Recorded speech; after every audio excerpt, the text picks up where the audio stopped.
दोस्तों, आज मैं आपसे एक बहुत दुख भरी बात करना चाहता हूं। हम हमारी पढ़ाई को जरूर करें, हम आगे बढ़ें, अपने माता पिता का नाम रोशन करें, लेकिन एक ही ध्यान रखना, जो दिमाग में ये लेके चल रहा है कि मेरी उम्र 18 कब होगी और मैं मेरे फैसले कब लूंगा, उनसे मेरा एक निवेदन है, उनसे मेरी एक सलाह है। आप फैसले जरूर लिए, लेकिन उस फैसलों में अपने माता पिता के, अपने परिवार का मान सम्मान मर्यादा सब देखना। आप जीवन बेशक जीते हैं, लेकिन आप उस माँ की तरफ भी देखना जिसकी कोख में आप 9 महीने रहे। उस माँ ने आपके वजन को उठाया। उस माँ को किसी भी स्थिति में, किसी भी मोड़ पर रोते हुए मत छोड़ना, वरना जिसने माँ का पेट दुखा दिया वो जिंदगी के कहीं पे भी चले जाएगा, उसके पास सारे ऐसो आराम होगा, लेकिन वो कभी भी जीवन में चैन से नहीं रह पाएगा। ये मैं आपके सामने प्रैक्टिकली बता रहा हूं। इस चीज को आपको अच्छे से समझ लेना है। इस चीज को मैं किससे रिलेटेड कर रहा हूं, किससे जोड़ रहा हूं, ये मेरे प्यारे भाइयों और बहनों, इस चीज को आप अच्छे से समझ लेना। बहुत दुख होता है जब बड़े बुजुर्गों को, बड़े परिवारजनों को इस प्रकार की बातें, और कितना हम सोशल मीडिया पे वायरल करते हैं। तो मेरा सभी से निवेदन है कि इस प्रकार की वायरलबाजी बिल्कुल नहीं करें।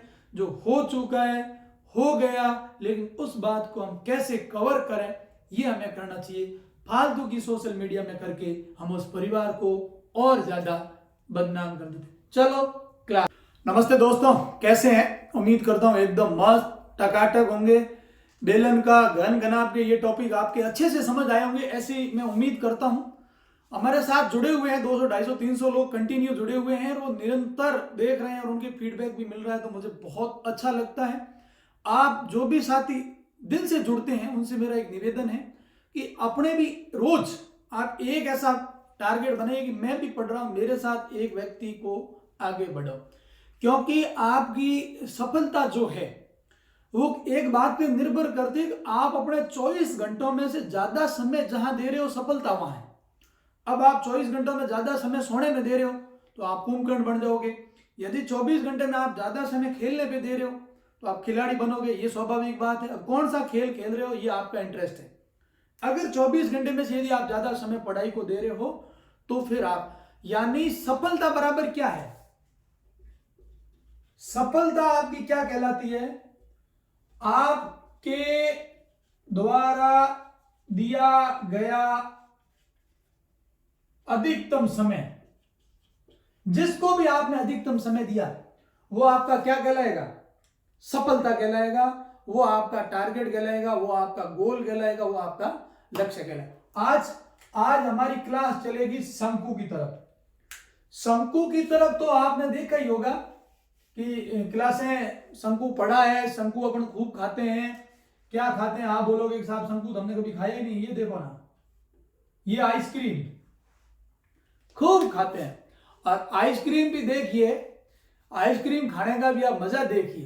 तो ये वही आइसक्रीम है, आपको याद आया होगा थोड़ा बहुत, इसके बारे में भी अपन चर्चा करेंगे। तो ये इस प्रकार की जो आकृति है, या मैं इसको ऐसे बना दूं, ये आप बड़े रूप में भी देखना चाहते हो तो ये, अब ये एक शंकु है। इस शंकु में आपको काफी सारी चीजें सोचने को, समझने को मिलेगी। मैंने आपको सदैव कहा कि मैं आपकी जब भी पढ़ाई करवाता हूं तो एक रिलेशन रखता हूं, एक संबंध बनाता हूं, एक सेटिंग बनाता हूं। मेरे यहां पढ़ाई करने का तरीका एक सेटिंग है। और अब इसकी सेटिंग में आपको बता देता हूं। आपने बेलन पढ़ी खूब अच्छे से, देखिए बेलन,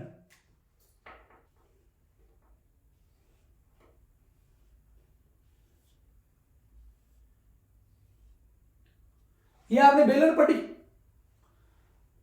ये बेलन के आधार वर्ग का केंद्र बिंदु और ये इसकी त्रिज्या। ये आप देखो, आपने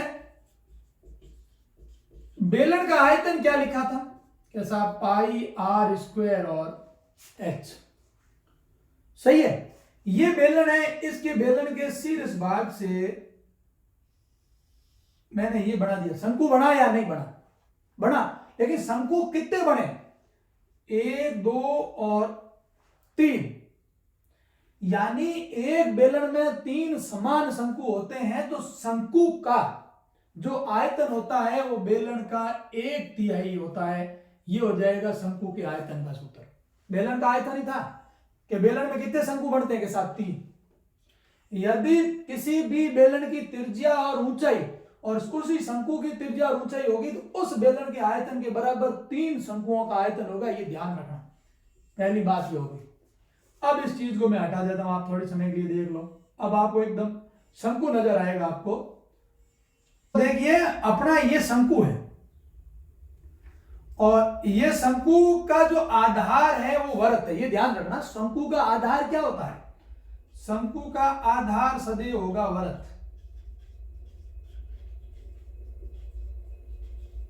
शंकु का आधार क्या है? वृत्त है। अब वृत्त में आपको ये स्वाभाविक बात चीज समझ में आनी चाहिए कि ये वृत्त की त्रिज्या है r।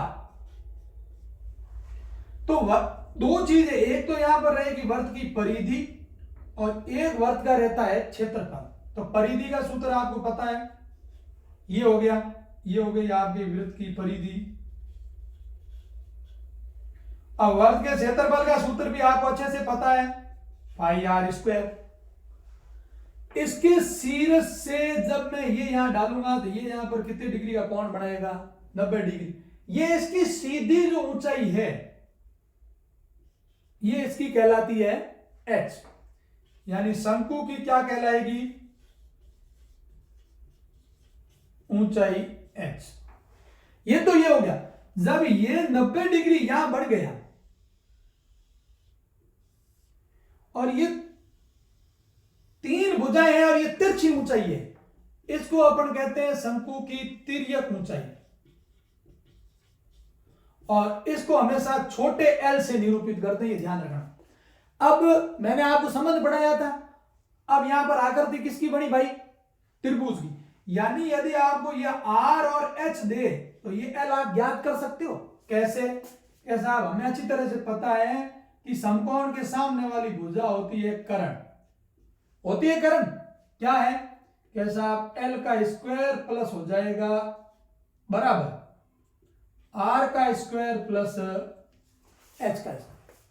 क्यों? क्योंकि कर्ण के वर्ग के बराबर होती है दोनों भुजाओं के वर्गों का योग। अंडर रूट हटा दूंगा तो एल बराबर आपको ये दिखेगा।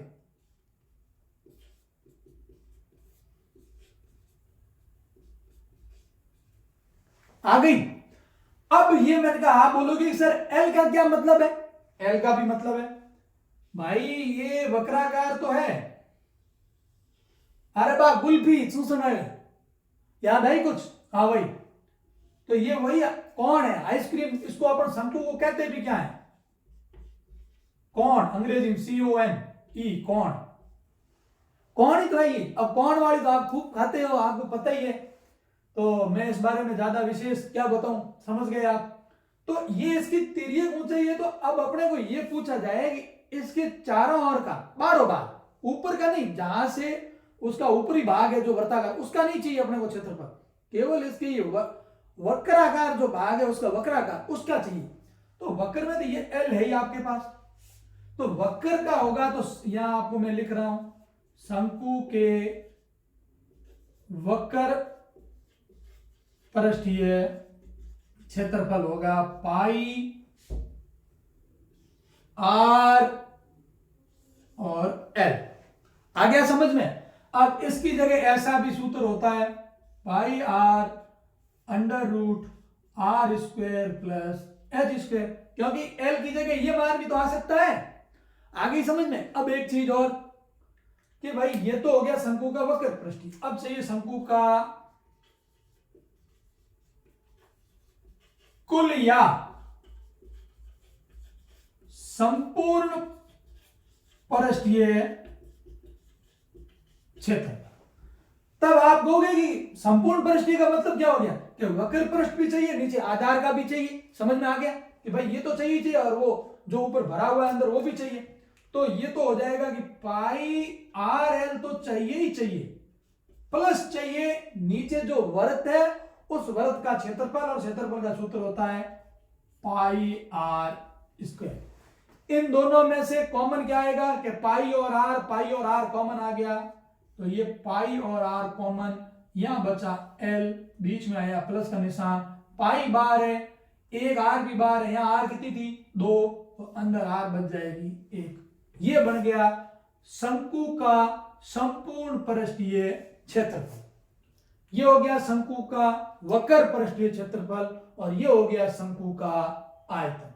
भाई यहां तक मेरे हिसाब से किसी को कोई प्रॉब्लम नहीं होनी चाहिए। अब देखो सवाल यहां पे भी होगा, आपको दे देगा तिर्यक ऊंचाई, आपको दे देगा h और वो आपको क्या कहेगा कि इसकी त्रिज्या ज्ञात करो। तो भाई इसकी त्रिज्या आप आराम से ज्ञात कर सकते हो, यही तो सूत्र है यार। जब L दे रखा है, H दे रखा है, R ज्ञात करनी, R को ले लिया बाहर, L आ जाएगा अंदर। जब L यानी कर्ण अंदर आता है तो सदैव प्लस की जगह हो जाएगा माइनस, बस।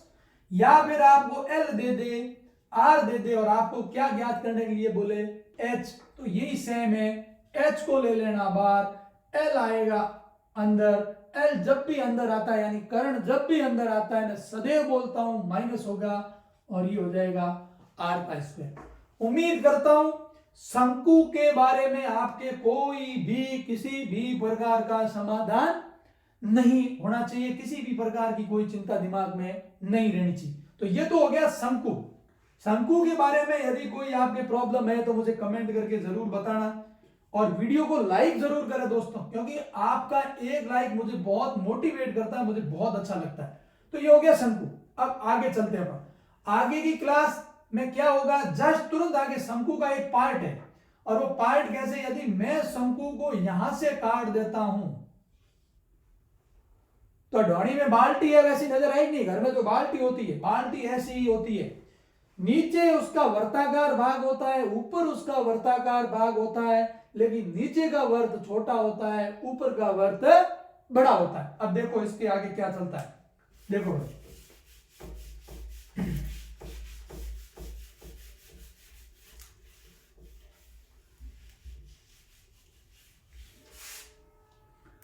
वो था शंकु और ये हो जाएगा शंकु का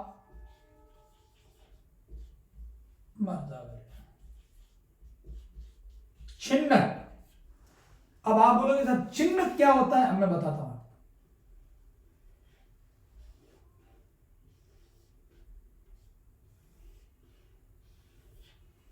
ये शंकु था, कोई डाउट नहीं डाउट।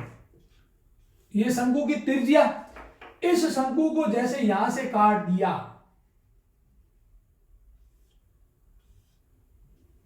बाल्टी घर में होती है कि नहीं होती आपकी ऐसी,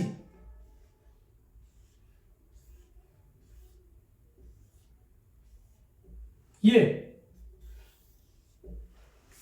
अरे हलवोन पुड़ियों जिमना टोने बेटा छिना ठोकना टोने तो बाल्टी को पूरा ध्यान रखो, यही वही बाल्टी है। पता चला ना कि शंकु क्या होता है, छिन्नक क्या होता है। छिन्नक पर लाभ सी जीना करो जो ध्यान नहीं रहे, लाभ सी तो बेटा ढोके हटावे हाथ वड़ी बोला होता आगे लाभ सी वाली बाल्टी है, वो लाभ सी वाली बाल्टी आपका क्या बन जाएगा, शंकु का छिन्नक बन जाएगा। अब आप बोलो साहब इसमें क्या है रामायण, भाई नीचे इसकी त्रिज्या बड़ी है इसलिए मैंने इसकी त्रिज्या ले ली आर बड़ी, ऊपर इसकी त्रिज्या क्या है छोटी है इसलिए मैंने इसकी आर ले ली छोटी। इनको जैसे ही मिलाऊंगा ये इसकी क्या हो जाएगी ऊंचाई और ये इसकी हो जाएगी तिर्यक ऊंचाई एल। यहां तक अगर किसी के समझ में नहीं आया है तो मुझे बता देना कि मैं इस सवाल को दोबारा समझा दूंगा। अब नीचे वर्त बड़ा है ऊपर वर्त छोटा है, ठीक है। ये हो गया शंकु का छिन्नक, मिटा दूं इसको, ठीक। शंकु के छिन्नक में भी तीन ही सूत्र, इसका आयतन, इसका वक्र पृष्ठ और इसका कुल ऑब्लिक संपूर्ण पृष्ठीय क्षेत्रफल।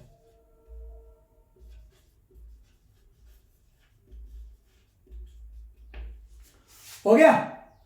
शंकु के आयतन का सूत्र क्या होता था कि साहब 1/3 पाई आर स्क्वायर और एच हम लिखते थे, ये शंकु में लिखते थे। ये शंकु का क्या है चिन्ह क्या, यहां पर त्रिज्याएं भी कितनी है 2 है, इसीलिए एच तो रहेगा तो यहां आर को हटा लो भैया, इस एच को तो यहां ले आओ साथ में, अब आओ कॉस्ट। अब दो थे ना आपके, दो आर थे, एक नीचे वर्त है एक ऊपर वर्त है। वर्त का क्षेत्रफल का सूत्र क्या होता है? Pi are square. बड़े वाले का हो जाएगा पाई आर स्क्वायर, छोटे वाले का छोटी पाई आर स्क्वायर। तो इनमें पाई तो दोनों में बाहर है ही, इन आरों का संबंध स्थापित करना है। तो देखो पहले तो ले लिया हमने बड़ी आर का स्क्वायर, फिर हमने ले ली छोटी आर का स्क्वायर, इसका भी ले लिया, इसका भी ले लिया। अब इन दोनों को साथ में लेना है, छोटी आर गुणा बड़ी आर, ये सूत्र बन गया। ये इसका सूत्र बन गया। आपको समझ आ जाना चाहिए 1/3 पाई आर स्क्वायर एच, फिर आर का स्क्वायर प्लस छोटी आर का स्क्वायर, छोटी आर और बड़ी आर का आपस में संबंध, ये हो गया इसके आयतन का सूत्र। अब आप मुझे बोलोगे सर कि साहब वहां तो आप त्रिभुज बना के निकाल रहे थे कर्ण, यहां कैसे निकालोगे एल? ये एल कैसे निकालोगे? वक्र पृष्ठ कैसे निकालोगे और संपूर्ण पृष्ठ आप कैसे निकालोगे? तो इसको देखो फटाक से कि भाई तो एल है ना, एल में एल कैसे निकलेगा? वहां तो अपन एल बराबर आपने ये कर दिया कि आर स्क्वायर प्लस हो जाएगा आपका एच स्क्वायर। यहां आर 2 है तो आप एल बराबर भैया आपको क्या करना है वो आप देख लीजिए, एल बराबर बड़ी आर माइनस छोटी आर का स्क्वायर प्लस आपका हो जाएगा एच। बड़ी आर में से छोटी आर को आपको घटाना है। अब यहां आ जाइए, वहां वक्र पृष्ठीय क्षेत्रफल क्या था? वहां था पाई आर और एल। अब यहां पर आर एक नहीं है, आर कितनी है? 2। तो इसका क्या बनेगा? इसका बनेगा पाई बड़ी आर प्लस छोटी आर और एल। तो इसको हटा दो भाई, ये बन गया इसका वक्र पृष्ठ का क्षेत्रफल। अब संपूर्ण पृष्ठीय क्षेत्रफल में क्या था? सॉरी, संपूर्ण पृष्ठीय में तो मैंने कहा कि वक्र पृष्ठ तो साथ में लेना ही लेना है, तो ये ले लिया वक्र पृष्ठ साथ में, पाई आर साथ में आएगा एल प्लस नीचे का भी आधार और ऊपर का भी आधार। तो नीचे का आधार में क्या हो जाएगा? वर्त है तो ये आर स्क्वायर, ऊपर में भी पाई छोटा आर है तो आर स्क्वायर, क्योंकि ऊपर भी वर्त है नीचे भी वर्त है तो वर्त का क्या आएगा? क्षेत्रफल है। अब इसमें कॉमन क्या है? पाई पाई पाई, भाई पाई तो आई कॉमन। अब देखो इसमें आर है, इसमें भी आर है, इसमें भी आर, तो पाई मैंने कॉमन ले लिया, यहां रख दिया मैंने R L plus are square plus R. आ गया समझ में? कोई कई समस्या इसका इसके साथ गुणा किया तो ये आ जाएगा, एल आ गया, इसके साथ किया तो ये चला जाएगा और ये पाई वापिस इनके साथ जाएगी तो ये आ जाएगी, यानी पाई के बड़ा कोष्ठक है भाई, ये ध्यान रखना। पाई बड़े कोष्ठक में लेके ये सारे छोटे कोष्ठक। तो ये तो हो गया शंकु का छिन्नक का आयतन। अब इसमें मैंने आपको बोला था कि कहीं पे भी माइनस नहीं होगा, पहले करा माइनस, केवल एल निकालने जाओगे तब आर माइनस होगा, बाकी आर सब जगह किस में रहेगा? प्लस में रहेगा, जोड़ में रहेगा। ये आपको ध्यान रखना, ये हमारा मोटा मोटा माइंड में ही होना चाहिए कि हमारी एल कैसे निकलेगी। तो एल बड़ी आर में से छोटी आर को घटा के स्क्वायर और एच का कर देना स्क्वायर आ जाए। अब आप बोलोगे साहब ये तो ठीक है, आर निकालनी है, तो आर तो भैया दोनों ही आपको दी हुई होगी, ये कंफर्म है। आर नहीं दी होगी तो आपको ऐसा सवाल नहीं पूछ के केवल एल और ऊंचाई का सवाल ज्ञात होगा, तो इस तरह से पूछा जाएगा। बाकी आर आपको डेफिनेट शंकु के चिन्हक में आर दिन तक तो दी हुई है, और अगर बिना आर का शंकु के चिन्हक का हो तो आप मुझे भेज दीजिए सवाल। उसमें यह लिखा हुआ हो सकता है कि छोटा वाला पेंदा बड़े पेंदे का आधा है, या बड़ा पेंदा छोटे वाले पेंदे का दुगना है। बड़ा व्यास आपको वो यहाँ दे देगा 28, तो इसकी आप त्रिज्या कर देगा 14 सेमी, तो ये 14 हो जाएगी। तो फिर इसकी त्रिज्या आप आराम से ज्ञात कर सकते हो। ये सवाल में समझ में आ जाएगा।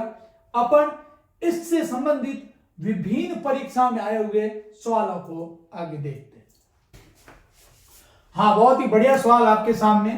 पहला सवाल है, एक लोहे की उस चादर का क्षेत्रफल क्या होगा जिसकी 24 सेमी ऊंचाई और 7 सेमी आधार की त्रिज्या वाला शंकु बनाया हुआ है। और ये एसएससी जीडी पहली बार, अब जीडी की भर्ती आने वाली है मार्च में, जो कांस्टेबल की तैयारी कर रहे हैं वो जीडी के लिए तैयारी करें। कम से कम 30 से 35 हजार पोस्टें आएगी एसएससी जीडी की। एसएससी जीडी 2012 का सवाल जीडी की तैयारी करने वालों के लिए इस तरह से खटाखट सवाल कि ये शंकु है आपका, ये शंकु, इसकी ऊंचाई आपको कितनी दे दी? ये ऊंचाई आपको इसने दे दी है 24 सेमी और इसके आधार की त्रिज्या कितने सेमी दे रखी है? 7 सेमी दे रखी है। उसका क्षेत्रफल ज्ञात करना है केवल चादर का। अब देखिए यहाँ पे सवाल बहुत समझने वाला सवाल है। केवल चादर का, चादर नीचे नहीं है, नीचे तो जगह घेरी है चादर ने, लेकिन चादर कहाँ है? चादर तो केवल वो वही है, आपका जो पुपाड़ी बनी हुई है वही है वो चादर। तो इसका क्या हो जाएगा भाई? दिमाग लगा भाई, इसका क्या, कौन सा क्षेत्रफल निकलेगा? क्षेत्रफल तो दो होते हैं, एक वक्र पृष्ठ और एक संपूर्ण पृष्ठ। हमको यहाँ पर वक्र पृष्ठ निकालना है कि चादर हमारी केवल क्या है? वक्राकार। तो अपन यहाँ लिख देंगे शंकु का वक्र पृष्ठीय क्षेत्रफल। ये क्लास 10 वाले, 9th वाले, 8वीं वाले बच्चों को भी आप शेयर करना, उनकी भी ये टॉपिक है पूरा का पूरा। और उसका सूत्र क्या होता है भाई? पाई आर एल। अब यहां पर एल देखते ही आपके तोते उड़ गए, एल कहां है? तो जब व्यक्ति के दिमाग में, मैंने आपको त्रिभुज पढ़ा रखा था और मैंने आपको वहां जोड़े पढ़ाए थे। क्या पढ़ाए थे? कि 3, 4, 5, 6, 8, 10 इस प्रकार पढ़ाए थे ना, 5, 12, 13। उसी प्रकार मैंने एक जोड़ा पढ़ाया था 7, 24 और 25 पढ़ाया ना। 24 का वर्ग और 7 का वर्ग जब जुड़ता है तो 625 और 625 वर्ग होता है किसका? 25 का। ये जोड़े आप अधिकांश जितने हो सके याद कर लेना, आपका हर जगह पीछा नहीं छोड़ेंगे। देखो शंकु में त्रिभुज आया, इसीलिए मैंने त्रिभुज आपको पहले पढ़ाया। अब मैं आपको ये कहता आप कर्ण निकालो तो आप नहीं निकाल पाते, इसीलिए मैं आपको कभी ये नहीं कहूंगा कि वो आपको मैं बाद में पढ़ाऊंगा, नहीं, जो मैंने आपको पढ़ा दिया उसको मैं साथ में लूंगा। कभी आपको ये सुनने को नहीं मिलेगा कि ये मैं आपको बाद में पढ़ाऊंगा, नहीं।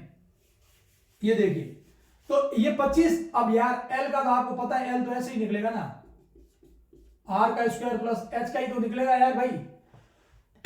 ये आप एल निकाल लेना तो आराम से निकल जाएगा। 7 का स्क्वायर प्लस 24 का स्क्वायर कर देना, ये जोड़ आ जाएगा 625। 625 वर्ग होता है किसका? 25 का।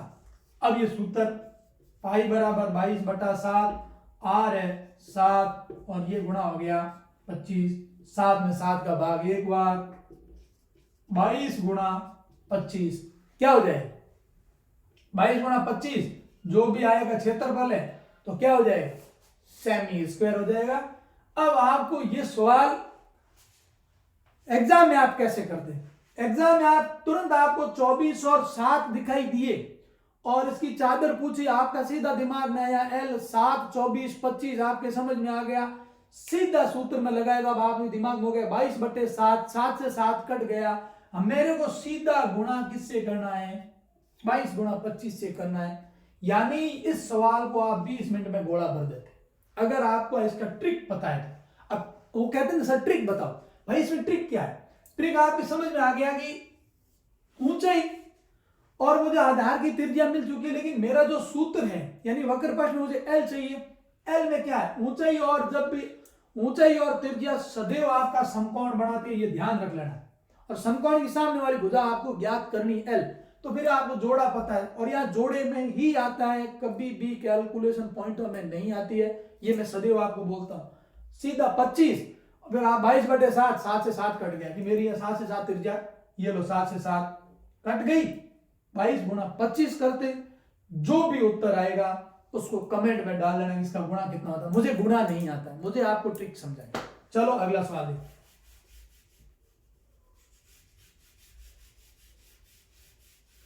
ये हो गया काम, ये गई काम से। पहला सवाल तो गया हवा में उड़ता हुआ गया। दूसरा, एक लंबवर्तीय शंकु, अरे देखो ये हो गया लंब और ये हो गया वर्तीय, और ये आपका बन गया शंकु। साफ सुथरी बात हो गई कि लंबवर्तीय शंकु। सवाल समझना चाहिए, ये लंब, ये नीचे वर्त, वर्त के ऊपर आया लंब और फिर बन गया शंकु। आधार का क्षेत्रफल दे रखा भाई, आधार यानी इसका क्या हो गया, तो अपन ये लिख सकते हैं ना कि शंकु का आधार क्षेत्रफल बराबर होगा वर्त का क्षेत्रफल, यानी पाई आर स्क्वायर। और पाई आर स्क्वायर से कितना आया 154। अपन पहले आर निकाल देते हैं चुपचाप। 154 के बटे में पाई यानी 154 बटे 22 बटा 7, नीचे का 7 गया ऊपर। अब ये भाग कितनी बार जाएगा भाई, कितनी बार जाता भाई, मेरे को तो इसका समझ नहीं आ रहा है। 7 बार, 20 बिल्कुल 7 बार। आर स्क्वायर बराबर आ गया 7 गुणा 7, आर बराबर हो जाएगा अंडर रूट 7, 7 7 7 हट गया तो त्रिज्या बराबर कितने सेमी आ गया 7। आया ना, कोई तकलीफ हो तो बताओ भाई, नहीं आया, आया। तो त्रिज्या बराबर हो गया 7 तथा इसकी ऊंचाई कितनी दे रखी है 14 से। 14 से इसका वक्र पृष्ठीय क्षेत्रफल निकालना है। एसएससी सीपीयू 2016 का सवाल आया हुआ है। वक्र पृष्ठीय क्षेत्रफल का सूत्र होता है पाई आर एल। 14 और 7 का कोई कैलकुलेशन है तो मुझे बताओ कि साहब 14 और 7 का ये कैलकुलेशन है, क्या कैलकुलेशन है। 14 का वर्ग और 7 का वर्ग जोड़ो भाई, कोई बैठता है। 14 का वर्ग 196, 7 का वर्ग होता है 49, 5 10 24 245। अब इसने पूछा है इसका वक्र पृष्ठीय क्षेत्रफल, तो भाई जो है वक्र पृष्ठ में जो एल आपका आ रहा है वो एल आपको निकालना पड़ेगा। मुझे इससे कोई मतलब नहीं है कि इसकी ऊंचाई इसने दे रखी आधार। अब यहां पर देख लो 7 बार भाग जा रहा है, त्रिज्या तो 7 आ गई, उसमें तो कोई फर्क है नहीं। अब इसका एल आपको निकालना है। एल बराबर सूत्र मैंने आपको बता ही दिया कि एल बराबर अंडर रूट आर का स्क्वायर प्लस एच का स्क्वायर। आर आपकी 7, ये हो जाएगा 14 अंडर रूट एल बराबर 7 7 49 14 196, और इनको जोड़ने पर एल बराबर कितना आ जाएगा अंडर रूट, जो भी है देख लो कितना आएगा, इधर हो जाएगा 96 यानी 245 245। एल बराबर कितना आ गया अंडर रूट 245। यार एक चीज बताओ, इस 245 को और भी कोई शॉर्ट फॉर्म में लिख सकते हैं क्या, जो दो छोटी चीजों में बढ़ सकता है। अब आप कहोगे साहब 245 को हम कहीं नहीं लिख सकते, मत देखो भाई। 22 बटा 7 कितना आ गया आपका, आर कितनी है 7 और एल कितना आया रूट 245। ये 7 से 7 कट गया, 22 रूट 245 सेमी स्क्वायर। यही उत्तर था, और इतना बड़ा उत्तर देख के लोगों ने किया नहीं था और सवाल लोग गलत करके। डरना नहीं है, आपका तरीका, आपका पैटर्न, आपके करने का जो तरीका है वो गणित का होना चाहिए, सारे सवाल से। ठीक है, अब अगला सवाल देखो। अब आप बोलोगे साहब हम तो पटवारी की तैयारी कर रहे हैं और आप तो एसएससी लेवल की करवा रहे हो। भाई एक चीज मैं आपको बता देता हूं, मैंने आपको बताया क्या कि मैंने लोगों को बोला बीच में कि भाई तैयारी थोड़ी सी लेवल की करो कि सर हमें केवल पटवारी ही बनना है। भाई आप जब पटवारी की लेवल की तैयारी करोगे तब आप केवल और केवल क्या बनोगे, आरक्षक। जिस पद को पाना है उससे 2 कदम ऊपर की तैयारी आपको करनी पड़ेगी। अब इसका मतलब ये नहीं है कि एनटीपीसी या ग्रुप डी के लिए आपको सीजीएल लेवल की तैयारी करनी पड़ेगी, नहीं। आपको एनटीपीसी ग्रुप डी टेक्नीशियन के लिए आपको पटवारी के लेवल की मैथ की तैयारी आपको करनी पड़ेगी। और यदि आपको पटवारी बनना है फिर आपको सीजीएल लेवल की तैयारी करोगे तो आप पटवारी बनोगे, क्योंकि पटवारी में गणित के अंदर लोग 50 में से तो 50 तो अधिकांश करते आते हैं, 47 48 49 तो 60% लोग करते हैं गणित के साथ, जो गणित के बच्चे हैं, तो फिर आप वहां पिछड़ जाओगे। इसीलिए तैयारी का अपना जो पैमाना है उसको थोड़ा सा धार को तीखा करो। अगला देखो साहब, समकोण त्रिभुज के साहब आप शंकु पढ़ा रहे हो, समकोण त्रिभुज कहां से ले? इसने क्या बोला, लो ये साहब समकोण त्रिभुज है,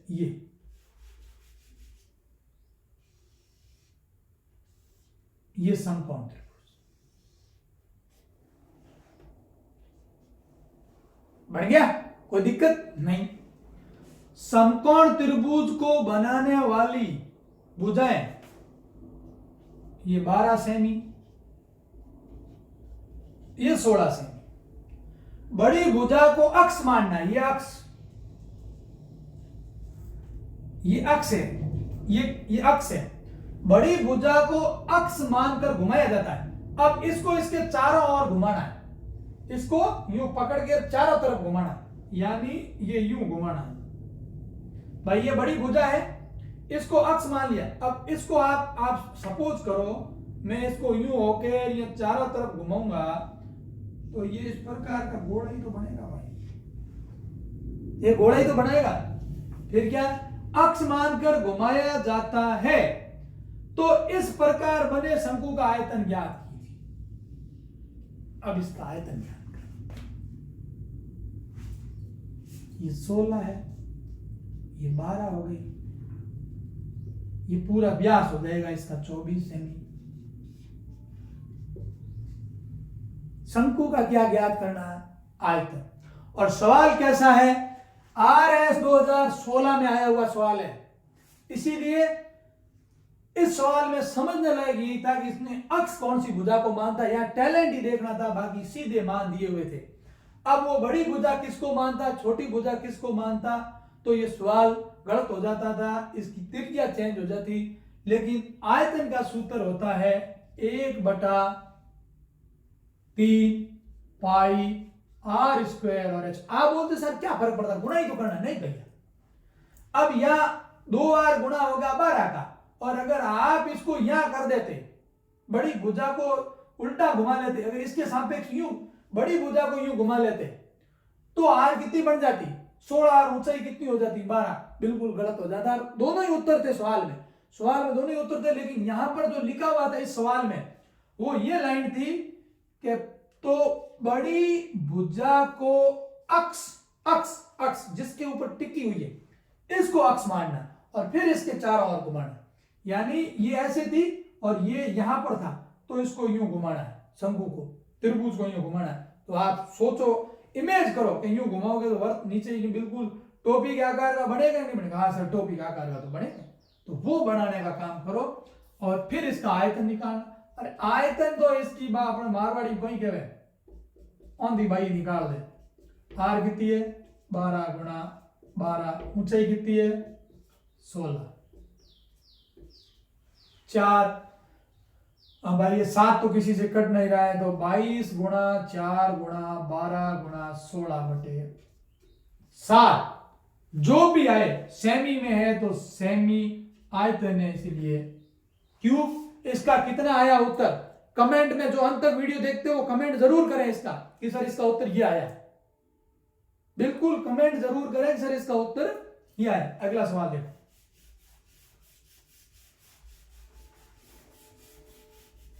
दिल की बातें दिल ही जाने, खुदा से खैरियत पूछो, खुदा से खैरियत पूछो।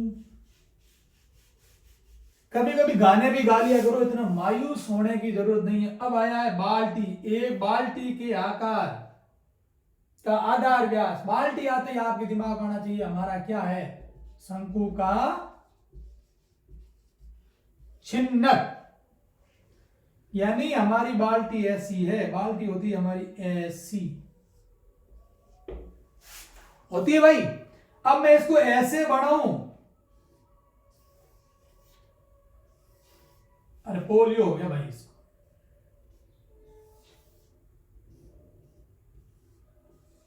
ऐसे बनाओ, क्या फर्क पड़ता भाई? इसने क्या लिखा कि एक बाल्टी के आधार का व्यास, बाल्टी है तो ये सही रहेगा, सही बात है। तो इसने लिखा है आधार का व्यास है 14 सेमी। कितने सेमी है? 14 सेमी। इसको हटा देता हूं भाई। तथा खुला भाग 28 सेमी, ये 28 सेमी। तथा इसकी ऊंचाई ये कितने सेमी? 14 सेमी हो तो इसके उसके आयतन और संपूर्ण पृष्ठीय क्षेत्रफल का अनुपात ज्ञात कीजिए। एक तो इसका पहले ज्ञात करना है अपने को आयतन, और फिर इसका करना है संपूर्ण या कुल पृष्ठीय क्षेत्रफल। मजा आएगा इस बार। तो जो बड़ी आर है वो बड़ी आर, छुटकी है वो छुटकी आर। तो आर बराबर 14 नहीं होगा भाई, आर बराबर 14 नहीं होगा। 14 के बटे में 2 बराबर 7 सेमी। बड़ी आर 28 के बटे में 2 बराबर 14 सेमी। अरे यहां तक किसी को समझ में नहीं आया तो पूछ लो, यहां कान पकड़ के मत बैठा कर। एच ऊंचाई बराबर है 14 सेमी। आयतन का सूत्र क्या है? 1/3 पाई आर नहीं है भाई, एच भी नहीं है। R square plus are square plus r गुणा आर और एच। सर गलत है, सर गलत है, गलत है, गलत है। कैसे गलत? सर ये एच यहां नहीं था सर। अरे यहां, अरे भाई कहीं फर्क पड़ियो। कान हटी ने वो पकड़, चाहे हटी ने वो पकड़, पकड़नो कहीं है कान। ये बड़ी आर 14 गुणा 14, छोटी आर 7 गुणा 7 प्लस 14 गुणा 7, और गुणे में कौन है भैया? ऊंचाई कितनी? इसको झपीट बोला दो यार, इसका तो काम पहले फिनिश करो, ज्यादा अपने को चिंता नहीं चाहिए। संपूर्ण पृष्ठीय साबु नीचे ले लेते हैं। अब जो मैं आपको कैलकुलेशन दे रहा हूं वो ये दे रहा हूं 22/3 गुणा 196 149 प्लस 14 728 2, और 7 और 2 कितना होता है यार? 7 28 2 7 और 2 98 बराबर सही। भाई देखो बूढ़ा आदमी हो यार, तुम इतनी बात मत करो। अब इस 2 का मैं यहां गुणा कर देता भाई। ये हो गया 44/3 गुणा 196 प्लस 49 प्लस 98। इनको जोड़ देना भाई। और यदि इसमें से 3 का कहीं भाग जा रहा है, 15 15 और 8 कितने हो गए? 23 होते हैं क्या? 16 17 और 23 नहीं जाएगा। तो इनको जोड़ देना इससे गुणा करके, और 3 का क्या दे देना भाग। जो भी आएगा वो किस में आएगा? क्यूब में आएगा। पहला काम तो पूरा हुआ। अब इसने एक तो आयतन बोला वो हमने पूरा कर लिया। अब इसने बोला संपूर्ण पृष्ठीय क्षेत्रफल। गजब, कांड हो गया। संपूर्ण पृष्ठीय क्षेत्रफल का सूत्र क्या था पहले दिए देखो। संपूर्ण पृष्ठीय का कि साहब वक्र पृष्ठीय तो लेना ही है, नीचे वाली भी लेनी है और ऊपर वाली भी लेनी है। लो साहब मारे ये सब है, पाई भी है, आर छोटी भी है, आर मोटी भी है, लेकिन हमारे पास क्या नहीं है? हमारे पास जिस चीज का दुख है वो हमारे पास नहीं है, एल। और एल के लिए हमने आपको बताया था, एल के लिए हम आपको बता चुके थे। इसको मिटा दूं? अरे इसका लास्ट में है अनुपात ज्ञात करना। अनुपात का मतलब बराबर रख देना। अब बराबर में पहले उसने आयतन पूछा तो पहले आयतन का मान रखना, फिर संपूर्ण पृष्ठीय पूछा तो संपूर्ण पृष्ठीय रखना, बराबर भागों से उसको काटना है। बता दूंगा। देखो अब एल के लिए मैंने आपको बताया था, कहां लिखूं रे भाई, यहां लिख देता हूं। एल बराबर बताया था under root r minus r का स्क्वायर प्लस एच का स्क्वायर, यही बताए थे। ये बड़ी आर है 14 माइनस 7 का होल स्क्वायर प्लस 14 का स्क्वायर, क्या आएगा, एल बराबर 7 का स्क्वायर प्लस हो जाएगा 14 का स्क्वायर, एल बराबर वही अभी आया था ना, इसका 196 245, एल बराबर कितना आ गया भाई, अंडर रूट 245। अब इसको रख दो भाई, ये रख दिया, पाई बराबर 22/7 गुणा छुटकी आर ने मुटकी आर 14 प्लस 7 गुणा एल कितना है, एल आया नहीं भाई, एल अब आएगा, एल आएगा अंडर रूट 245 प्लस 22/7 और ये आर कितनी है भाई, 7 गुणा 7 प्लस 22/7 और 14 गुणा 14।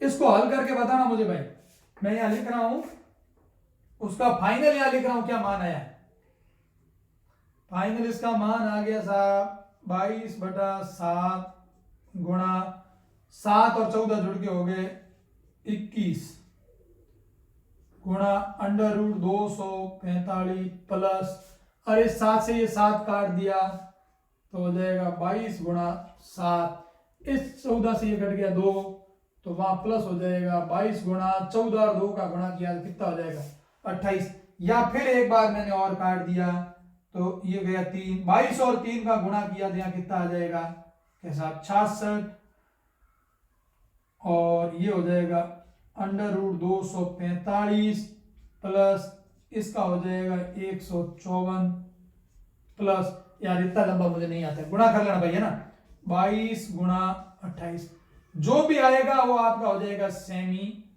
स्क्वायर।